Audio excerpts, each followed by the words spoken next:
எப்படி நடத்த போறோம்? அதாவது என்ன மாதிரி கல்யாணம்னு தலைமை கல்யாணம் வச்சுக்கலாமா?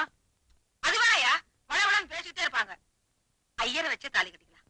அது ரொம்ப லட்சணமா இருக்கும். புகையை விட்டு போர் அடிச்சிருவானுங்க. அப்ப ரிஜிஸ்டர் கல்யாணம் வச்சுக்கோ. இது ரொம்ப சிம்பிள். பொண்ணு மாப்பிள சாட்சிகள் 2 கையெழுத்தோட கதை முடிஞ்சு போச்சு. ஏங்க ஏற்கனவே நீங்க பண்ணிருக்கீங்களா? நீங்க என்ன சார் சொல்றீங்க? ராதாவுக்கு எப்படி இஷ்டமோ அப்படியே செய்யுங்க. உங்க அபிப்பிராயம் என்னவோ அதான் என் முடிவு. கதாயி கவனிச்சிட்டியா? இதுதான் குடும்பம். வர வந்த இடத்துல வாய கிளறாத. கிளறதுக்கு வாய் என்ன குப்பை தொட்டியா? வாய கட்டில பேசாம இரு. சொல்லுங்கம்மா. சரி, ஒரு நல்ல நாளா பாருங்க. ஏன் உங்களுக்கு பார்க்க தெரியாதா? கொண்டாங்க. நல்ல ஆள் பாத்தி கட்ட பாரு. நாங்களும் நாள் பார்த்தா கண்ணால கட்டிக்கிட்டோம். பின்ன எப்படி? இந்த ஆளு என் ஆப்பு கடைக்கு வந்து சைடு அடிச்சு ஜகாவா வச்சு ஐயோ ஐயோ சொட்டாரிச்சுங்க. சோ நம்ம கதை இப்ப ரொம்ப முக்கியமா? இவங்க கதையை பார்ப்போம். நீங்க என்ன சொல்லுங்க தம்பி?